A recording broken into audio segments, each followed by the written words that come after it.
जय राधे। गोपाल रे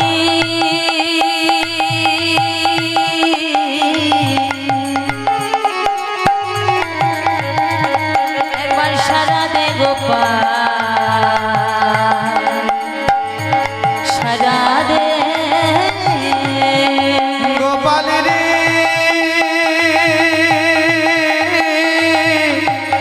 सारा दे गोपाल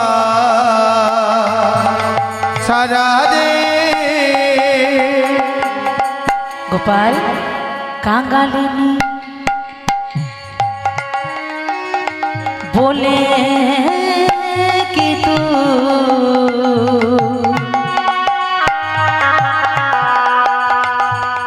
আমায় দিবি না সারা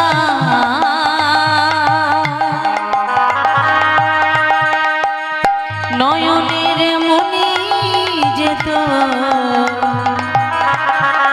নয়ন হারা कांगलिनी बोले तू दिबी ना सारा नयনের মনির তো নয়ন ভরা। গোপাল কাঙ্গালিনী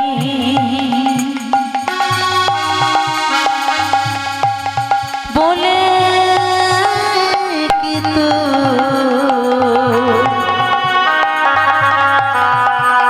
আমায় দিবি না সারা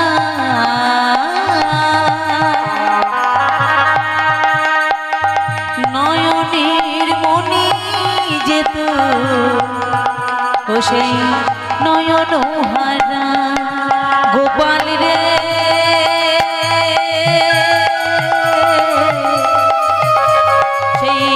সারা দে গোপাল সারা দে गोपाल रे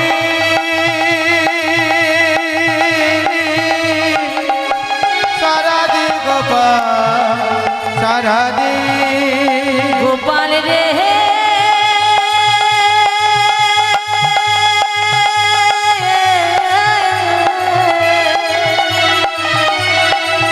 সারা দে গোপাল সারা সারা দে গোপাল সারা সারা দে গোপাল सारा दे।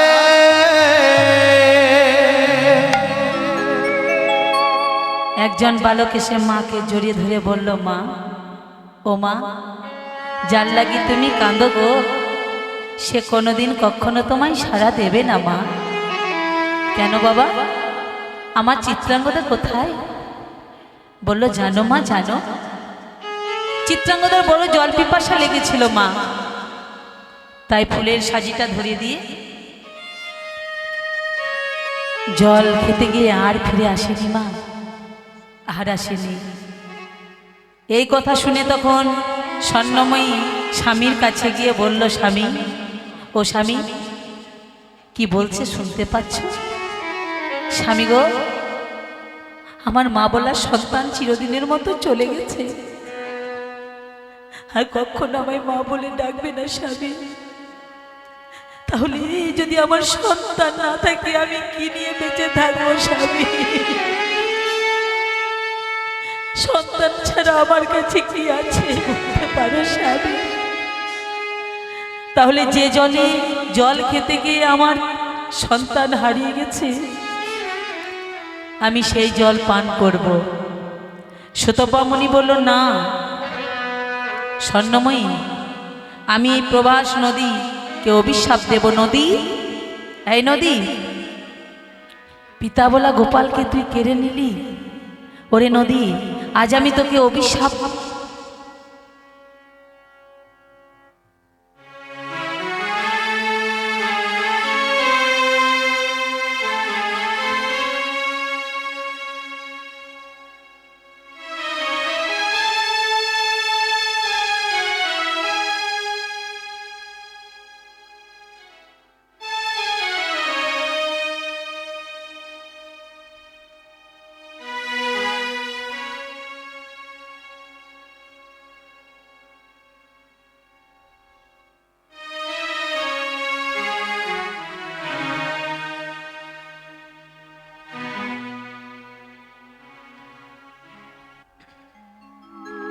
জয় নিতাই, জয় জয় নিতাই, জয় রাধেশ্যাম। চিরদিন তুই নীরব হয়ে থাকবি নদী, কোনোদিন মুক্তি পাবি না, আজ আমি কথা দিলাম। নদী তখন বলে উঠল, গো মুনিবর, আমার কি দোষ? নদীটা এতটাই গভীর, গভীরের মধ্যে যে কুমির আছে তা আমি কি করব? তুমি তোমার অভিশাপ ফিরে নাও। তখন বলল, ওরে নদী, আমি তোকে কথা দিচ্ছি, তুই মুক্তি পাবি কোন দিন জানিস? যেদিন কানাই আর বনায় এই দ্বারকায় এসে যজ্ঞ করবে, আর যজ্ঞ সমাপ্ত হয়ে গেলে যজ্ঞের ছাই নদীর জলে ভাসিয়ে দেবে। আজ আমি তোকে কথা দিলাম, সেদিন তুই মুক্তি পাবি। হরি বল। তাহলে মনে রাখবেন বাবা, আজ শুধু ভগবান বৃন্দাবন ছেড়ে তাহার প্রেমময়ী রাধারানীকে ফেলে দিয়ে বৃন্দাবনে, নন্দ মহারাজ নন্দরানীকে ফেলে দিয়ে বৃন্দাবনে সখাগণ সখীগণ নবলক্ষ ধেনুগণ যে গোকুল বৃন্দাবনে জন্মগ্রহণ করলো, শুধু সেখান থেকে চলে এলো দ্বারকায়। কেন?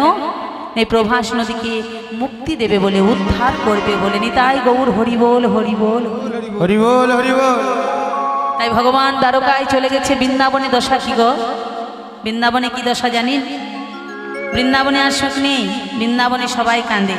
আহা, রাধারানী কাঁদতে কাঁদতে বৃন্দাবনে মৃত্তিকার ওপর ধুলার উপর পড়ে গেল। আর যখন ধুলাই পড়ে গেছে, তখন সখীরা বলল, রাধে তুই আর কাঁদিস না। ও রাধে, একবার উঠে বস, তোর বধূ তোর কাছে আসবে। রাধে, তোর বধূ তোর ছাড়া আর কারো নয় এই জগতে। কারণ সবাই জানি রাধা কৃষ্ণ একই আত্মা, দুই দেহ ধরি অন্যান্য বিলাসের রস আস্বাদন করি।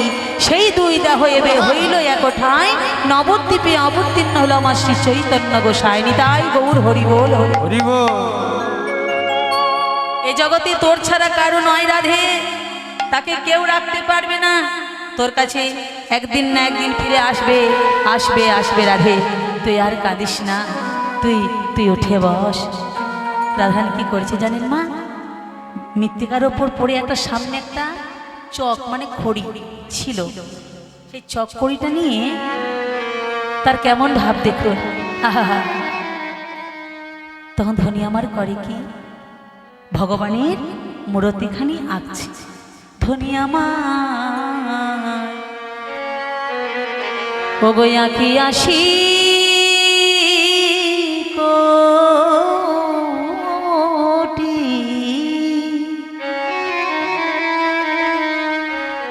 কোটি মানে কমল, পরা ইল ধুতে,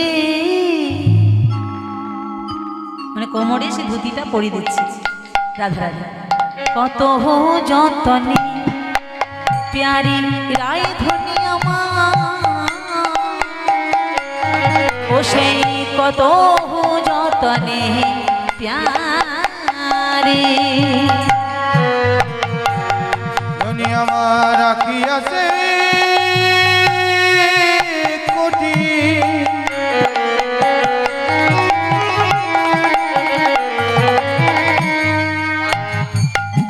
হইনা পরাইলা দটি,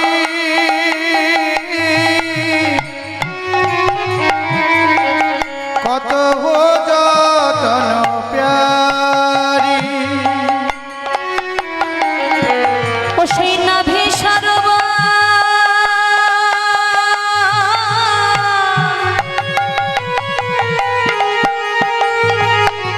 ও সেই আকিল তার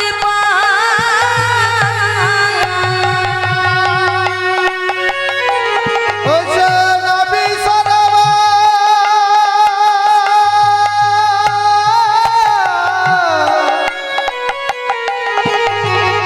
আকিল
কত যতনে প্যারি ওই না কত যতন প্যারি, কত যতন প্যারি। বাহু দুটো একই আহা, রাধে আহা কোমরটি একে কত সুন্দর হলুদ শাড়িটি পরিয়ে দিল। তারপর রাধারানী করেছে কি মা, ধরে আমারে বাহু দুটো একই। তখন তার ছলো ছলো আখি, ধনে আমার মুরলি দিল তারে করে রায় ধনী, মুরলি দিল তার করে। বাহু দুটি আঁকি চলো চলো আঁকি, মুরলি দিল তার করে। আহা বাহু দুটো একে আবার মুরলিটা দিচ্ছে বাবা। তা মুরলিটা দিয়ে আবার বলছে কেমন ভাব দেখো। ভাবাবেশে পদকর্তা লিখেছেন রাধারানীর ভাবটি কেমন। যেমন মুরলিটা দিয়ে রাধারানী বলছে বধূ, বধূ সোনা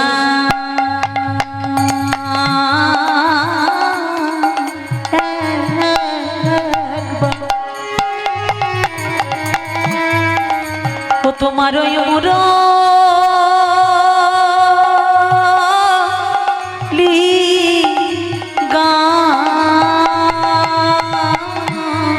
বধূ সোনা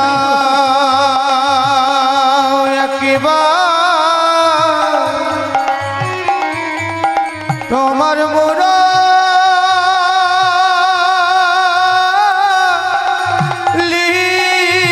গান। বধূ শোনাও একবার, বধূ শোনাও একবার তোমার সেই মুরলি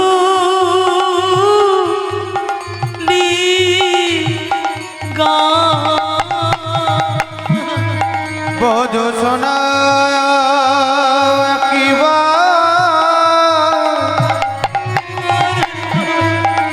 ওই মুরলি গান। যে গান শুনে যমুনা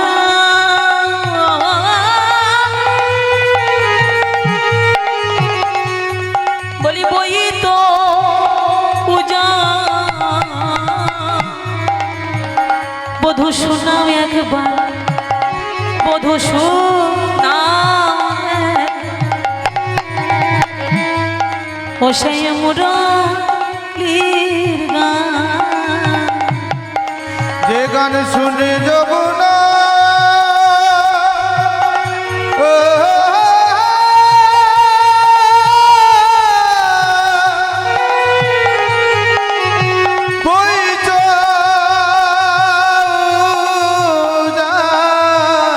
যে গান শুনে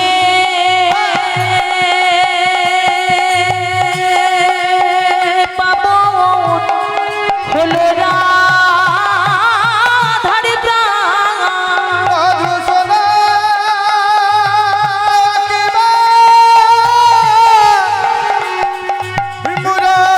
মুরলি গান। যে গান শুনে পাবন হলো রাধার প্রাণ। গৌর হরি বল। মুরলি গান। একবার মুরলি গান। মুরলি গান। এই জায়গাগুলো একটু শুনবেন মা, রাধারানীর ভাবটা কেমন দেখুন। বাহু দুটো একে মুরলিটা হাতে দিল, হ্যাঁ বাবা মুরলি বাজবে। তাই মুরলিকে বলছে মুরলি একবার শোনাও সেই কৃষ্ণের মধুর বাণী, অমিত্তেন তরঙ্গিনী, যার কর্ণে নহেছে শ্রবণী, কানা করি ছিদ্র সম, শ্রবণ কীর্তন তার জনম হইল অকারণে। বধূ তোমার কৃষ্ণের মধুর বাণী, তোমার যে মধুর কথা শুনে না, তোমার যে মুরলী শুনে না বধূ, তার জন্ম হওয়ার থেকে না হওয়াই ভালো বধূ। তাই করেছি কি মায়েরা, বাহু দুটো একে মুরলিটা দিয়ে আবার বলছে বধূ তুমি একবার ওই মুরলি দিয়ে গান শোনাও। ধনী আমার আঁকি আসে কোটি পড়াইল দুটি কত যতন পিয়ারি নাভি সরোবর আঁকিল তারপর। আহা কত সুন্দরভাবে আঁকছে। এরপর রাধারানী করেছে কি, রাধারানী এবার সেই ভগবানের চরণ দুটি আঁকবে। কোমর আঁকলো, বাহু আঁকলো, বদনখানি আঁকলো, হরিবল। শেষে রাধারানী মাধবের চরণ দুখানি আঁকবে। এমন সময় ললিতা বলছে রাধে, ও রাধে একবার কথা বল, কি হয়েছে রাধে? তুই এই চক্করি নিয়ে ভগবানের মূর্তিখানি আঁকছিস, রাধে তুই কি পাগল হয়ে গেছিস?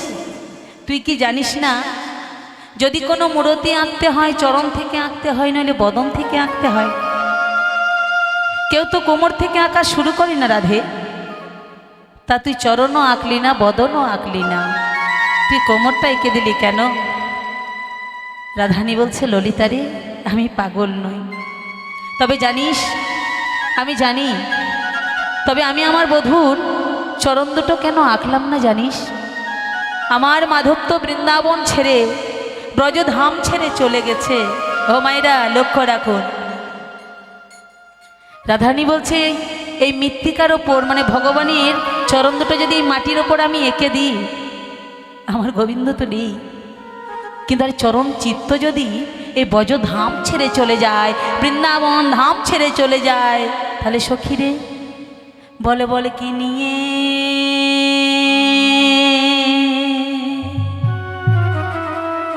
বলি আমি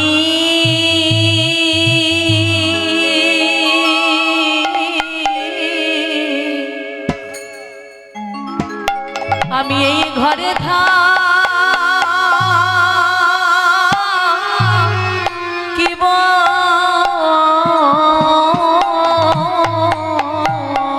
বল বল কি নিয়ে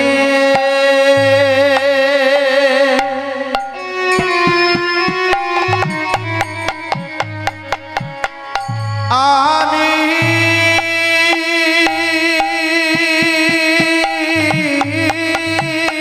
হরি বল।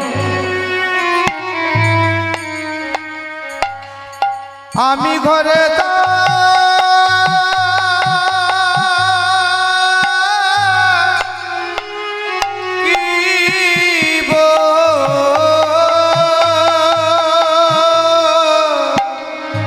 বলি কি বলিব ললিতা রে, ললিতারে যেদিন আমার প্রাণ মাধব চলে গেল, চলে গেল যাবার সময় আমায় কি বলে গেল জানিস? ওগো রাধে তুমি আমার জন্য কোনো দুঃখ করো না, কোনো অনুশোচনা করো না। ওগো রাধে রাধে আজি আমি চলিলাম কালে ফিরে আসিব, সখীরে কি নিয়ে আমি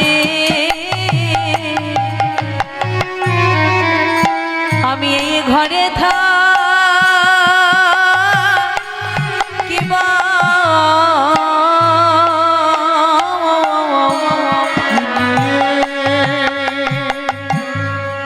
আমি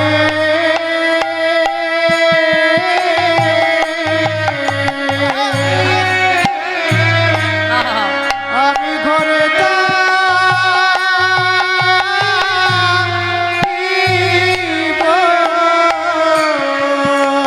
আমার ঘরে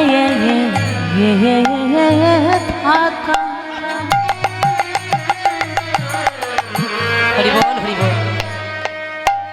বলি উপা বলে কি নিয়ে আমি ঘরে থাকিব, আমার ঘরে থাকা উপায় বল বলিস কি নিয়ে আমি ঘরে থাকিব আমার ঘরে থাকা উপায় বলিস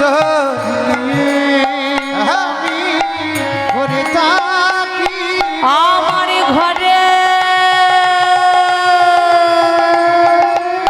থাকার উপায় বল সই বল বল কি নিয়ে আমি ঘরে থাকিব আমার ঘরে থাকার উপায় বল সই বল বল কি নিয়ে আমি ঘরে থাকিব আমি ঘরে থাকিব আমি ঘরে থাকিব হৃদয় গৌর হরি হরি আমি ঘরে থাকিব আমি ঘরে থাকিব সখীরে তোরা বুঝতে পারলি ললিতা বধূর চরণ দুখানি কেন আমি আঁকিনি বুঝতে পারলি সখীরে চরণ চিত্ত যদি আমি ব্রজধামে মাটিতে এঁকে দিই আর চরণ চিত্ত যদি চলে যায় ব্রজধাম ছেড়ে আমি কি নিয়ে থাকবো বল আমি কি করে থাকবো বল আমি কেমন করে থাকবো বল আমি যে আমার বধূকে ভালোবাসি এই ভাব লক্ষ্য করে যদুনাথ দাস পদকর্তা কলম দিলেন যদুনাথ দাস পদকর্তা কি বলছে জানেন মাইরা এই ভাব লক্ষ্য করে যদুনাথ দাস বলল ও গো যদুনাথি কয় ওহে সময় যদু না দেখা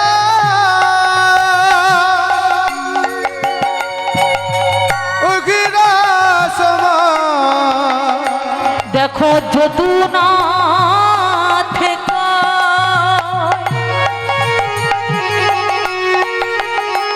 বলি ও গো সময় ওই না যদু না দেখা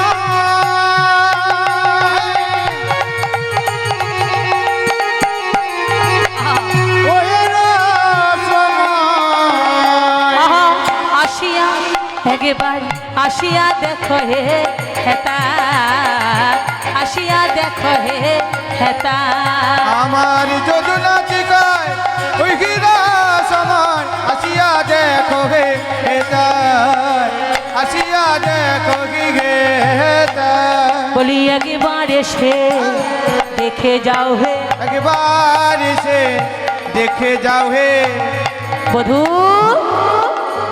ও বধূ তুমি একবার এসে দেখে যাও হে তুমি একবার এসে দেখে যাও হে তোমার রাধা রানী ও গয়ে কি দশা বধূ একবার এসে দেখে যাও হে তোমার রাধা রানী একই দশা রসময় প্রাণী গোবিন্দ রাধা রানীর একই দশা প্রাণে গোবিন্দ রাধা রানীর একই দশা সময় নিতাই গৌর হরি হরি রাধা রানীর একই দশা প্রাণে গোবিন্দ রাধা রানীর একই দশা বলি একবার এসে দেখে যাও হে গোবিন্দ গোবিন্দ হে তুমি একবার এসে দেখে যাও তোমার রাধারানীর কি দশা যদুনাথ দাস পদকর্তা হরিবল হরিবল এদিকে কি হয়েছে জানেন মাইরা কৃষ্ণ ভক্ত দেবশ্রী নারদ বাবা ভগবানের জন্য কে কাঁদে কারা কাঁদে মাগো যারা ভক্ত হয় দেবশ্রী নারদ মনে মনে চিন্তা করছে মনে মনে কাঁদছে প্রভু বহুদিন হলো তোমার সাথে দেখা হয়নি তবে যাই আমি একবার তোমার সাথে দেখা করে আসি ঠাকুর তোমায় না দেখে যে আর থাকতে পারছি না গোবিন্দ তুমি কোথায় এদিকে কি হয়েছে জানি দেবশ্রী নারদ বিনাটিকে সাথে লয়ে কৃষ্ণ ভক্তের সঙ্গে বাবা দেখা করতে যাচ্ছে। যখন কৃষ্ণ ভক্তের সঙ্গে দেখা করতে যায় তখন বৃন্দাবনে প্রবেশ করে দেখছে কি এত তাপ কোত্থেকে আসছে, এত তাপ কেন? এ তো সূর্যের তাপ নয়, এ দাবানলেরও তাপ নয়। মনে মনে চিন্তা করছে দেবশ্রী নারদ, এ কিসের জ্বালা, এ কিসের তাপ? শুনতে পেল রাধারানীর কান্নার কণ্ঠ। বিনাটিকে জড়িয়ে ধরে নারদ কাঁদছে। মনে মনে চিন্তা করলো, প্রভু এই যে রাধার বিরহের তাপ, বিরহিনী রাধে ধুলাই লুটাইয়ে ধুলাই গড়াগড়ি দিয়ে কাঁদছে। রাধারানী মাগো, ভগবানের জন্য ধুলাই লটাই ধুলাই গড়াগড়ি দিয়ে কাঁদছে রাধারানী। ললিতা, বিশাখা, ইন্দ্ররেখা, চম্পকলতা, সুচিত্রা, সুভদ্রা সকলেই রাধারানীকে ঘেরিয়া বসে আছে। বলল, রাধে তুই আর কাঁদিস না, তুই একবার কথা বল, তোর কি দশা তুই দেখেছিস রাধে, তুই একবার কথা বল। রাধারানী ভগবানের জন্য কাঁদছেন। এমন সময় দেবশ্রী নারদ এই ভাব দেখে নারদ চলে যাচ্ছে। আর কি বলছে জানি, গোবিন্দ গোবিন্দ হে তুমি কোথায়, তুমি একবার দেখা দাও, তুমি কোথায় ঠাকুর? তখন সেই ভগবান গোলক বিহারী দ্বারকায় রাজসভায় বসে আছে। অট্টালিকার ওপর রাজা হয়েছে তো মা, রাজসভায় বসে আছে। আর দিকে তখন কামছে দেবশ্রী নারদ। আর কি বলছে জানেন, আমি কোথায় গেলে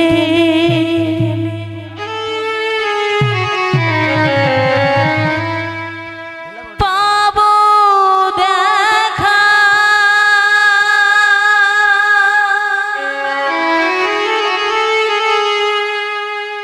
বলে দাওয়া মা,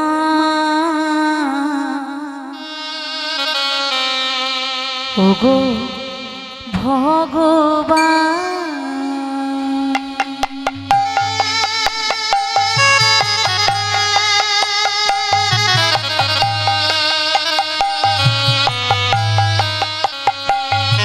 আমি কোথায়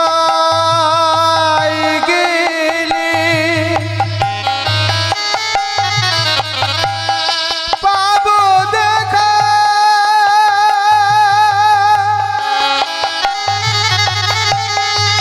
ও গো ভগবান,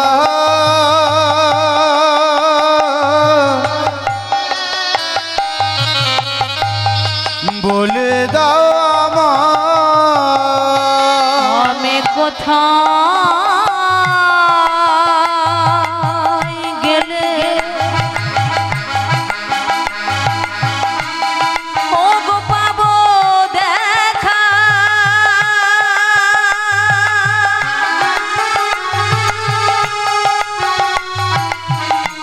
বলে দাও আমায় ওগো ভগবান।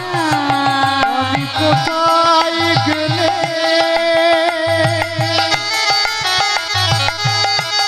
পাবো দেখা,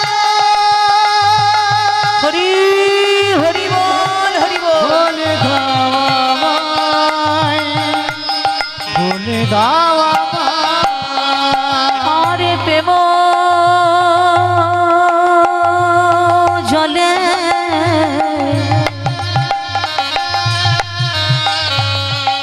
ডাকলে নাকি প্রভু গো তোমার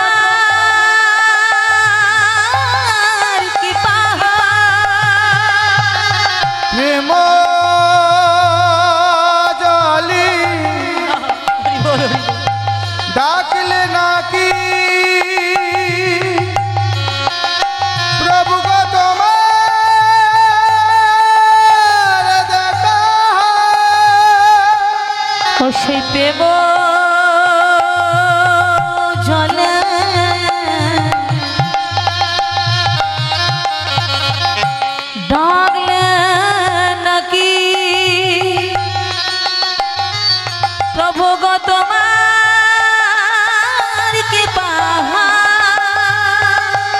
আমি কোথায় গেলে ও সে পাবো দেখা বলে দাও মা ও গো ভগবান আমি কোথায় গেলে পাবো দেখা দেখা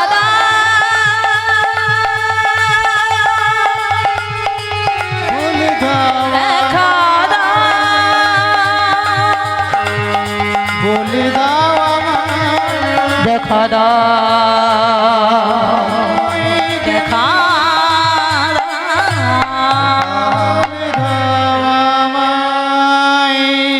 ছুটতে ছুটতে চলে গেল দ্বারকায় রাজসভা অট্টালিকা বিনাটিকে জড়িয়ে ধরে কাঁদছে বিনা বিনা এতদিন ধরে কৃষ্ণ কৃষ্ণ বলে বেজেছ বিনা যে কৃষ্ণ বৃন্দাবনী সবাইকে ভুলে যায় সেই কৃষ্ণ নাম আজ থেকে আর তুমি নেবে না বিনা আজ থেকে কৃষ্ণ বলে তুমি আর বাজবে না বিনা আজ থেকে তুমি শুধু রাধে রাধে রাধে বলে বাজবে বুঝেছ বিনা আর তুমি কৃষ্ণ বলে বাজবে না যেই না বলেছে মাগো অমনি সেই বিনা রাধে রাধে বলে বেজে উঠেছে আর যখন রাধে রাধে বলে বেজে উঠেছে বিনা ওই রাধা নাম শুনি ভগবান রাজসভা অট্টালিকা সব কিছু ত্যাগ করে ছুটতে ছুটতে ছুটতে ছুটতে ছুটতে ছুটতে সে দাঁড়িয়েছে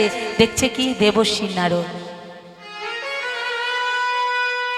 নারদকে দেখে বলছে মণিবর মণিবর কিসের আগমন বলো মণিবর কিসের আগমন দেবশ্রী নারদ বলল প্রভু কুরুক্ষেত্রে যুদ্ধ বজগোপীদের চোখের জল বিফলে যাবে না আজ আমি এসেছি তোমায় একটা যজ্ঞ করতে হবে ভগবান একটু হাসলো বাবা যজ্ঞের কথা শুনে ভগবান কৃষ্ণ তখন বলছে নারদ যজ্ঞের তো একটা সময় অসময় আছে আচ্ছা নারদ এই অসময়ে কি আর যজ্ঞ হয় নারদ তখন বলছে ঠাকুর এই সময় অসময়ে তোমার অনেক জ্ঞান আছে গো কেন আচ্ছা তুমি যে সময় অসময়ে কথা বলছো ঠাকুর তোমার কি মনে পড়ে সেদিনের কথা কোন দিন যেদিন ত্রেতা যুগ শেষ হবে দাপর যুগ সৃষ্টি হবে সেদিন ভগবান একটা যজ্ঞ করেছিল মা আপনারা জানেন সেই যজ্ঞটার নাম কি ছিল মাইরা ও মা স্বয়ং রামচন্দ্র যখন ত্রেতা যুগ শেষ হবে দাপর যুগ সৃষ্টি হবে এমত অবস্থায় একটা যজ্ঞ করেছিল ভগবান যজ্ঞটার নাম কি ছিল মাইরা অশ্বমেধ যজ্ঞ শোনেন না নরমেধ যজ্ঞ অশ্বমেধ যজ্ঞ শোনেন তো হ্যাঁ দক্ষ যজ্ঞ এই প্রভাস যজ্ঞ এটা হচ্ছে দানবত যজ্ঞ তাই দেখুন তখন সেই দেবশ্রী নারদ বলছে ঠাকুর তাহলে তোমায় একটা কথা বলি শোনো তুমি যখন সময় অসময়ে কথা বললে গো বলছে হ্যাঁ নারদ বলো কি বলবে তখন ভগবানকে নারদ বলল ঠাকুর তেতাই রামের রাজা ছিল অশ্বমেধ যজ্ঞ কইল তাই রামের রাজা ছিল অশ্বমেধ যজ্ঞ করল তেতাই রামের রাজা ছিল অশ্বমেধ যজ্ঞ কইল তাই রাম রাজা ছিল অশ্বমেধ যজ্ঞ করল দানে ব্রত যজ্ঞ এবার হবে হবে গো দানিবত দানিবত যজ্ঞ এবার হবে হবে গো হরিবল ভগবান শুনছে নারদ বলছে বাবা যে তুমি যে সময় অসময়ের কথা বলছো তোমায় একটু মনে পড়িয়ে দিই আচ্ছা নারদ কি বললে দানবত যজ্ঞ বলল হ্যাঁ তেতাই রাম রাজা ছিল অশ্বমেধ যজ্ঞ কইল আর আজকে যজ্ঞটা হবে দানবত যজ্ঞ শোনো বলি হে রাজন ত্রিভুবন নিমন্ত্রণ শোনো বলি হে রাজন ত্রিভুবন নিমন্ত্রণ শোনো বলি হে রাজন ত্রিভুবন নিমন্ত্রণ শোনো বলি হে রাজন ত্রিভুবন নিমন্ত্রণ আজ সবারই যে করিতে হইবে হবে গো রে সবারই যে করিতে হইবে আবেদন। ভগবান বলছে কি বললেন নারদ, তুমি আমায় কি বলছো? ও ঠাকুর, তুমি যে যজ্ঞ করবে সেই যজ্ঞে তোমাকে সবাইকে নিমন্ত্রণ করতে হবে। ভগবান হাসছে। আচ্ছা নারদ, তারপর শুনবে ঠাকুর, যজ্ঞ সমাপ্ত হয়ে গেলে যাদের তুমি আমন্ত্রণ করবে তারা যে যা চাইবে তুমি তারই তাই দেবে। ঠিক আছে নারদ, তাই হবে। তারপর ঠাকুর, এবার তোমার পালা। আমার পালা? হ্যাঁ ঠাকুর, তুমি যে অশ্বমেধ যজ্ঞের কথা আমি বললাম, শোনো ঠাকুর, তাই তুমি যে যজ্ঞটা করবে, তোমার যজ্ঞে যারা আসবে যা চাইবে তুমি তাই দেবে। ও মায়েরা, চিন্তা নেই, যজ্ঞ সমাপ্ত হয়ে গেলে ভগবানের কাছে যা চাইবেন মা তাই পাবেন। তবে একটা কথা বলে রাখি, ভগবান কাছে বলছে আমার কাছে যে চায় সে অল্প পায়, আর যে চায় না সে অনেক কিছু পায়। মনে থাকবে মায়েরা? তাহলে আপনারা যা চাইবেন শেষে আমিও তাই চাইব। তাই এবার বলছে তারপর তোমায় কি করতে হবে? তখন নারদ বলছে তোমায় কি করতে হবে জানো ও ঠাকুর?